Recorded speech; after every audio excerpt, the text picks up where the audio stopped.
Hello, everybody. Welcome to Conversations with Moxie. I'm Deb Beroset, the founder and influence stylist of Moxie Creative and Consulting, all about consciously creating how you show up in the world. And my guest today is the wonderful Chetna Mehta. Hi, Chetna. Hi. Thanks for being here.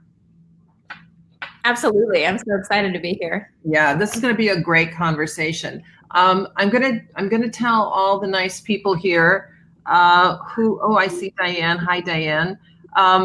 Who we have here, the incredible combo platter of Chetna. So I'm just gonna actually read through this because your background is so amazing. I don't want to miss anything by doing it from memory. So Chetna is a folk mixed media artist, a creative wellness consultant. I mean, that alone I just am in love with, and entrepreneur, impassioned by merging spirituality and the healing arts with psychology and education.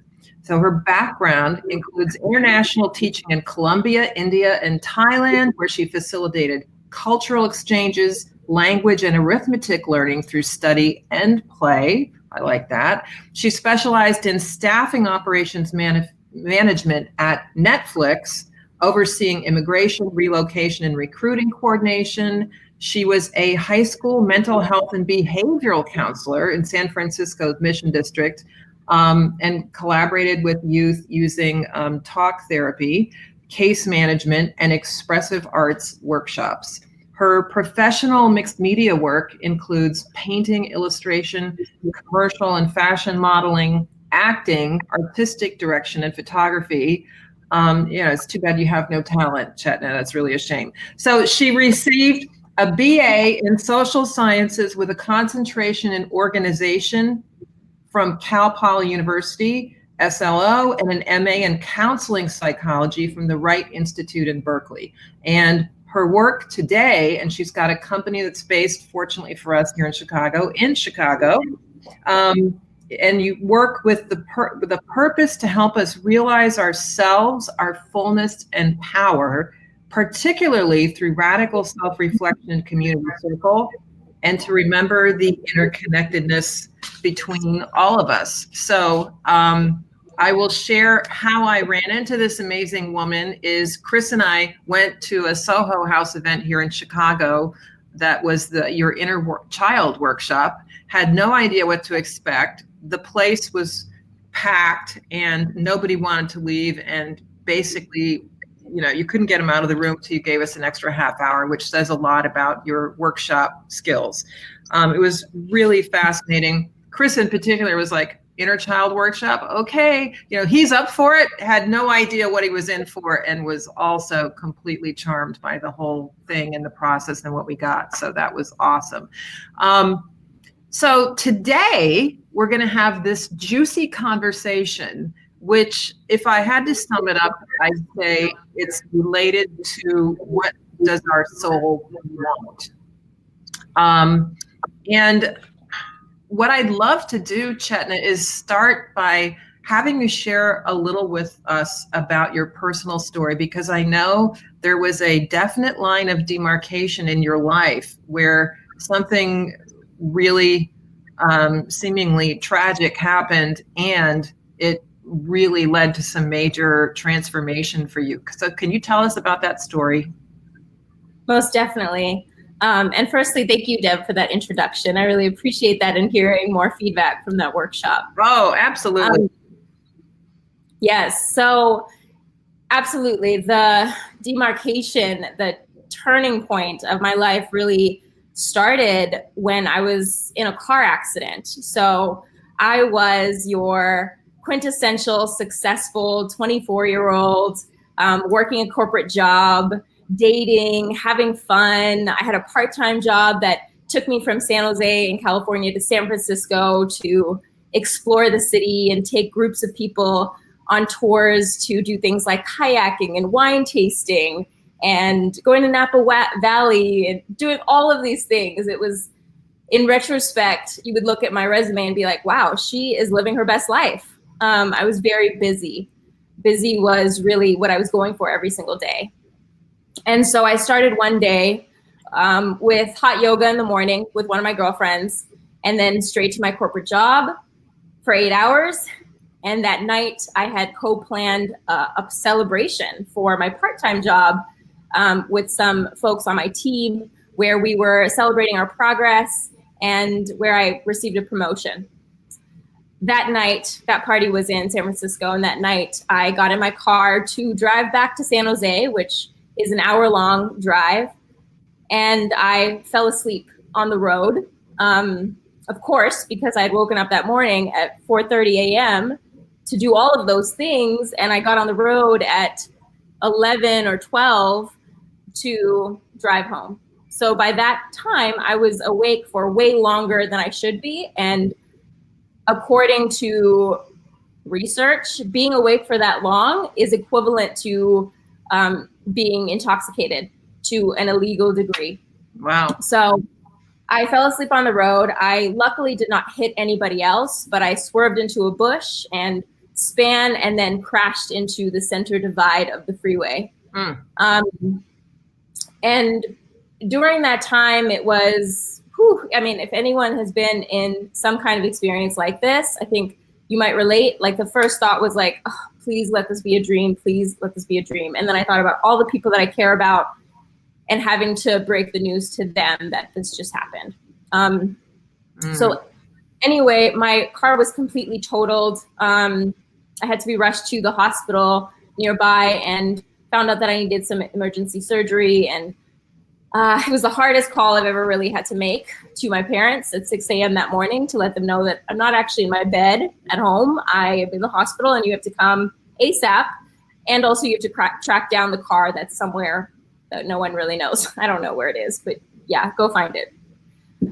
So following that, I had 2 months of recovery in a wheelchair, where I was forced to slow down, to be completely dependent on my family, to do the most basic things like bathing and going to the bathroom. And my life was in complete opposite to what it was before. And in this time, I opened my eyes so profoundly to the fact that I wasn't doing much of what my heart or my soul truly wanted to do. I was doing what I was supposed to do, what external forces were telling me that I should be doing. Not much anyway, of what I was doing was done with intention or with a conscious agency. And shortly after that, after I recovered, I ended up moving to San Francisco and opening my eyes up to the art that was all around me on the walls as murals, the colors, and started to feel what I was feeling in that. And I began to identify as an artist. I began to use my artistry more intentionally for a purpose, to share feelings, to share what was going through inside of me. While I loved my corporate job, it was at Netflix, and the culture was super enlivening. I realized my skills could be used potentially in the mental health field. And I, months after my car accident, ended up leaving Netflix to travel the world for a while, at which point was when I was teaching abroad and facilitating cultural exchanges in places like India and Colombia, and really began to open up my eyes to what I wanted and how I could still pursue that, even if it's in opposition to what other people are telling me. And for counseling psychology, and really with the intention of facing my own repressed demons, so to speak, or really just my own repressed selves. I wouldn't even call them demons because they feel like it, but they're just shadows and parts of myself that I had not really fully accepted or been welcome to. And in the process of therapy school, I was not only invited to face those various selves, but also in service of others. And I very quickly realized the more able I was to accept the parts of myself that I had not before, the more able I was to accept others' shadows and parts of themselves that are not typically or easily acceptable to society standards. Yeah, that's great. Wow. Yes. And I'm sorry, go ahead. I was just going to add that since school, I've sort of taken a more entrepreneurial, artistic route, than going toward the licensure process of becoming a licensed therapist. And I moved here to Chicago last year to start and nourish my business around this work. So it is very therapeutic, but it's also rooted in coaching and empowerment work as well. Yeah. Well, I can say from having been in that workshop of yours recently, you have a really gentle and creative style that I think people just obviously really respond to. So that's great. You know, one thing I'd like to ask you about, I know that you talk about, you know, our dying selves and our living selves. Can you speak a little to that? Yes. Every day, there are parts of ourselves that are dying or that we are outgrowing. And there are parts of ourselves that are coming more alive or that we want to step into. And throughout our lives, in the various phases of our lives, and I'm sure those listening, if growth, and if you're even here listening to this, growth must be a priority for you. We could even say, like, I've lived so many lives, or there have been so many chapters in my life. Boy, and that is, right? Oh my God. That is such a at least. Cool right? Exactly. Yeah. So I want to know who can relate to that. Who just, you know, say something in the comments. If you say, yes, I can definitely see, you know, you might not be the cat with 9 lives, but you certainly see that you've had more than one. Go ahead and give us a little something so we can see if, can you relate? Can you relate? All right. So carry on, Chetna. So I think it's really important for us to recognize that part of life is that dying and being reborn or shifting in that way. And that part of having parts of ourselves kind of die off or parts of ourselves be outgrown comes with the grief of that. Although there might be a part of our old self that we're like, I'm so done with that, I want to let that go. Inevitably, grief does come up in the various forms that grief may manifest because that was a part of us for so long. And so in order to let go of things from the past, we have to allow the grief to come to the surface and for us to pass through it or pass with it, because that's inevitable no matter how much we actually want to let go of these parts of ourselves. Mm-hmm. And then, of course, as we do that, we are making more space for new growth. And that inevitably happens when we are able to move through letting go something of our past or part of ourselves. And with that comes a lot of uncertainty and even imposter syndrome, like, oh God, am I really worthy of this? Can I do this? I'm new here. Yeah, that's part of it. So grief and uncertainty are very much a part of the process of growth, of releasing old selves and bringing in new selves to how we want to show up in the world. That is so fascinating. You know, by the way, Ashley says definitely can relate. Victoria, who's actually the digital presence director for Moxie, says, I've always felt like I've already lived many lives and I love this. And Marty, the Moxie mama, she says, oh yes, and I know that's true. She's had many lives. So so something I'm curious about, you know, I do work, one of the things that Moxie does is something called the Soul Spa, where I spend, it's a one-on-one immersive experience with someone, and it's about reinvention and what does the soul want. And how I talk about reinvention is that it's basically a new, true expression of who you really are. And what I'm hearing in what you're saying is that it is very much dovetailed with that you're talking about, you know, this is not a problem, quite the contrary. It's a natural evolution of a human being, right? Now, yes. One of the things that I know I would love to hear about, and by the way, feel free to type in a question for Chetna. This is your chance.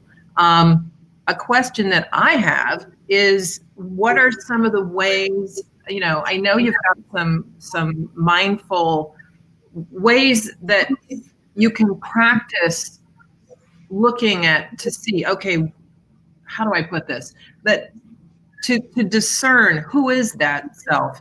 I mean, what are some ways that you would suggest that we get to what does the soul want? Because I know you've got some really good ones. Yes, there are so many, and different ones resonate with different folks.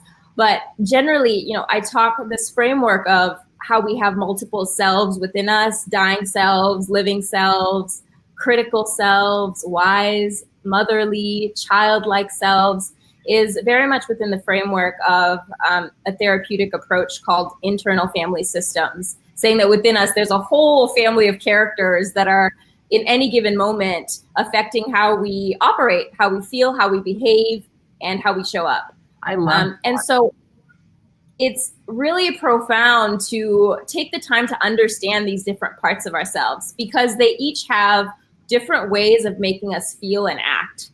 So for me, for example, there are times where my inner critic is super loud.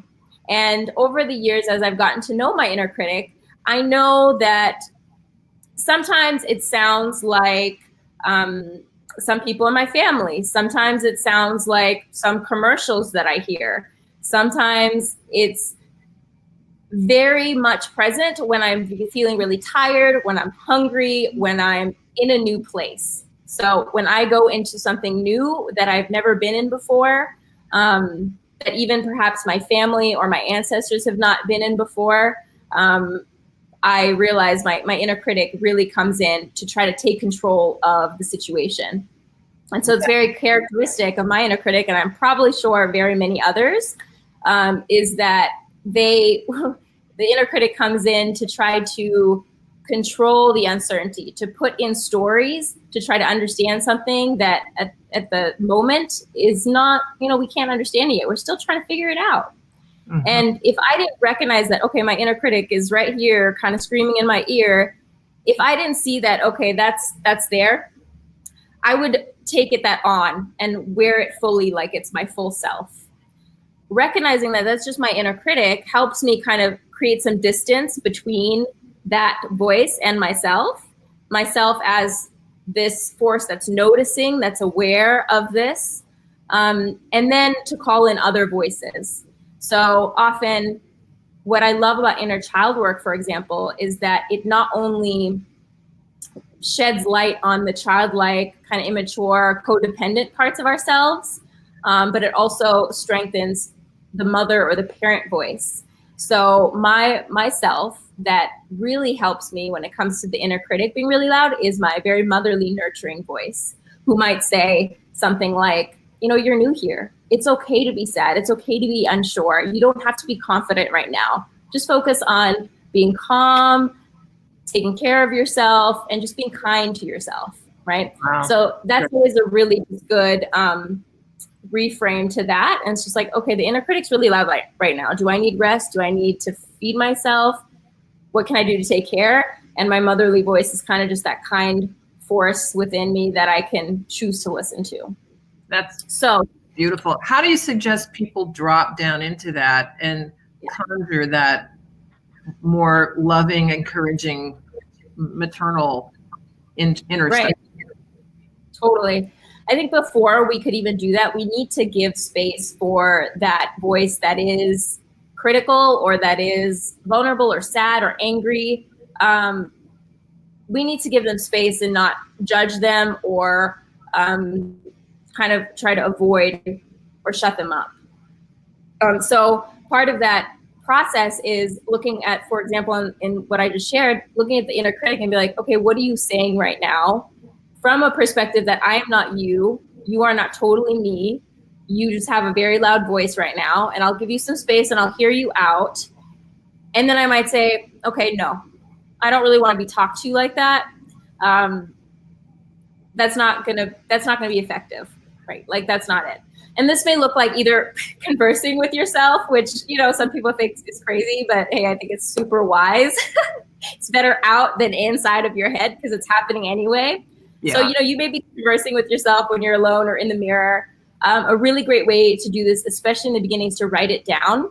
So what I love to do is to, on a page, to have one column and just be the inner critic and just write down everything that the inner critic is saying. And oftentimes you will be shocked at what this voice is telling you in secret in your head.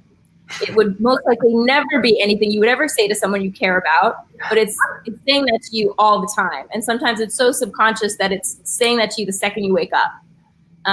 And so putting it down on paper is a really profound way to not only create that distance between you and that voice, but to realize like, whoa, this is happening inside of my brain. Bringing it out and seeing it helps you release it a little bit versus avoiding it and just leaving it inside. You don't get to see what's actually happening. So by you seeing it, you're bringing your awareness to it and you're getting to know what kind of tone this voice has.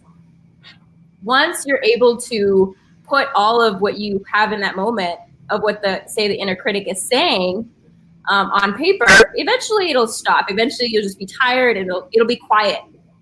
And that's something to notice, like, oh, you don't have any more to say to me now? You're done? This is how I say it sometimes. It's funny now, actually. After practice, it's just kind of hilarious. Then I can move on to the other column, which will be any other voice that I want to then channel. And it could be, say, my mother voice, my motherly kind voice. And this voice is modeled not only from the best parts of my mother, but also other motherly figures in my realm of awareness. It could be motherly figures I've loved in stories, in movies sometimes, in books, etc., or even friends. Yes, the beautiful thing now is that we have access to so many archetypes around us, whether they're fictional or not. If it makes us feel a certain way, we could apply it to help us feel that way more. And so this voice, I will just give that voice space and be like, okay, how could we respond to this? And sometimes the simplest messages will come through, like you're doing the best that you can. It's okay to be feeling the way that you're feeling. It wouldn't even be as much or as wordy sometimes. Sometimes it may, but usually it's just that like one affirmational statement that will just like, deep breath out. I love this. It's so good. It's so good. So are there times, Chetna, for you when you might access someone other than, or, you know, I don't know, I want to say someone, I don't know how we refer to these, a different voice or persona or inner family structure? Do you ever say call on a second cousin in that inner family structure, or, you know, are there other ways of being that you drop down into and to hear what they have to say? Absolutely. And as I continue to grow myself into this, I'm discovering new voices that are positively influential. So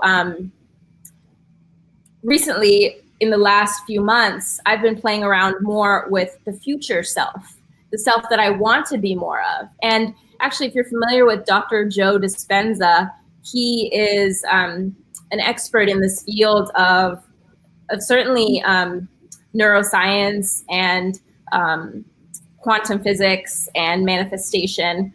And he talks about manifesting your future self. And that is, who do you want to be more of? And first of all, it takes the reflection of, okay, what do I want to be more like? I want to be more, personally, I want to be more compassionate, more kind, more grounded, more able to come back to my breath in times of stress, more connected to the people around me, more loving, etc. And part of that is, okay, what would my future loving self do in this moment? How would she think about this? And so it comes back always to consulting in your mind and asking that question, what would my highest or most loving, most compassionate self do? And then taking that on. It's a choice. And that's what it comes back to. It's really the choice in every moment, which is really, you know, it's challenging to do, especially when we're caught up in our feelings or caught up in a moment. But I think it's the practice that allows us the spaciousness to come back to, one, that recognition that we do have the choice, and then that power to choose. Yeah, that's beautiful. You know, the kind of moment that I think comes up most often for me where that sort of thing would make a difference, and does make a difference actually, is when I'm about to write something, right? Or about to create something. And that critical, I mean, that's actually when I deal the most with the loud criticism, is before I've done a damn thing and I'm just dealing with the prospect of about to do it. And I don't know, it's like all the visions of how I hope it's going to be, I want it to be. And then it's like, and you know, it's not going to be that. You know, I can't even articulate right now all the nasty stuff that gets whispered in my ear, but that is what I have to deal with and bring forth that more, you know, for me, it's kind of a reassuring, it's okay. You don't have to do it perfectly. Just do something that's kind of crappy for now, and then we'll look at it again. And that's the kind of soothing conversation that gets me over that particular hump. That's so powerful, Deb, and that's very effective. In fact, that is exactly what we need to be doing. We need to be allowing ourselves and giving ourselves permission to create bad stuff, because that's just part of the process.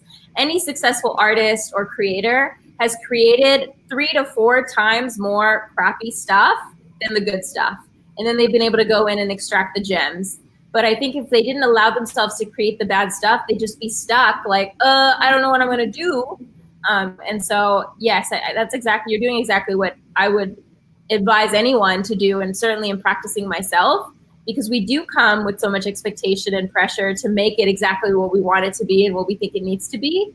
And until we can just be like, you know what, I'm just showing up to my process. I'm going to do what I can do the best I can right now. And it may not be perfect, and that's okay. There will be bad work, and eventually we'll come back to it. That's great. That's great. So can you, as we kind of wrap up here, I'd love for you to share with us some ways that mindful creative expression can be leveraged to access, you know, when we talk about consciously creating how I show up in the world, you know, you and I have talked about, it really helps to know who I am in order to consciously to create how I show up. So what are some mindful creative expression ways you have to kind of tap into that at a different level for people?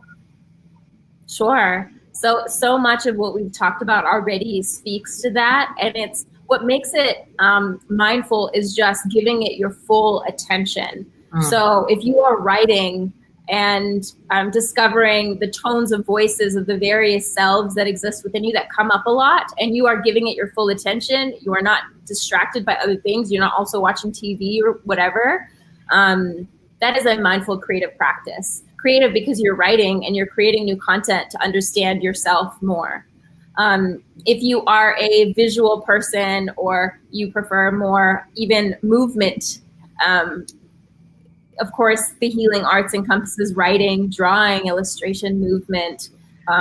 If, say, a body movement practice resonates more with you, it's giving yourself, for example, 5-10 minutes to just move your body or take the shape of different voices or selves that you might have within you. So it's perhaps not having anyone around you that might make you feel conscious or whatever, but giving yourself this time to take on the shape of your critic or your future self or that motherly self and feeling into it, noticing how then your emotions might change, what kind of judgments or thoughts are coming up, and just paying attention in observance to what's coming up for you during this period. And again, it could be 3 minutes or an hour, whatever you want. You decide what you want it to be and you give it your full attention during that time. I love the embodiment piece. That's awesome. So profound. It is. And really, I mean, our body posture affects how we feel incredibly. And so part of, for example, tapping into your future self, taking on the posture of what your future self wants or would walk like, and walk like your future self, even for just a few minutes. Yeah. Right? I'm going to walk like that. Yes. Yeah. I'm gonna talk like that. I'm going to think like that. I'm going to talk. I mean, that could get off the chain in a couple minutes there. That's cool. So, by the way, your art is so great. I love it. It's earthy and real and soulful. And But tell people where they can see it, incidentally. It's on your website. What's your URL? For sure. So there are two places that you could see my art. Primarily, I post a lot on Instagram, since that's such a great visual platform. And my handle is Mosaic MOSAICEYE. That's where you can see a lot of the art. A lot of my other services, including consultation one-on-one or even organizational wellness, where I do workshop facilitation for corporations, including tech and wellness corps, as well as universities and small businesses, on various topics like flowing through feelings, accessing abundant creativity, standing up to imposter syndrome, clarifying mission and purpose, so many different topics related to empowerment and self-realization. You can find all that information on my website at www.mosaici.unfolding.com. Cool. Okay, good. What have you learned about yourself through your art? Wow, so much. But I think the most important thing is that no matter what I'm feeling, I'm not the only one feeling it, and that I'm not alone in whatever it is. And that's helped me continue to share really vulnerable, edgy art related to certain emotions that are just part of the human experience. As I began to share more of my art, people have responded and really felt it. It's brought tears to people's eyes, which makes so much sense because in creating it for me, I've cried through some of my pieces, and the ones that I've cried through making have somehow made other people cry as well, which is like profound, that art can be that bridge of like soul connection. And so that's what I've learned, that I'm not alone, that we are not alone in whatever it is that we're feeling, and that we recognize that and really feel that when we're able to share what it is that's going through us. That's great. Thank you for sharing that. I really love it.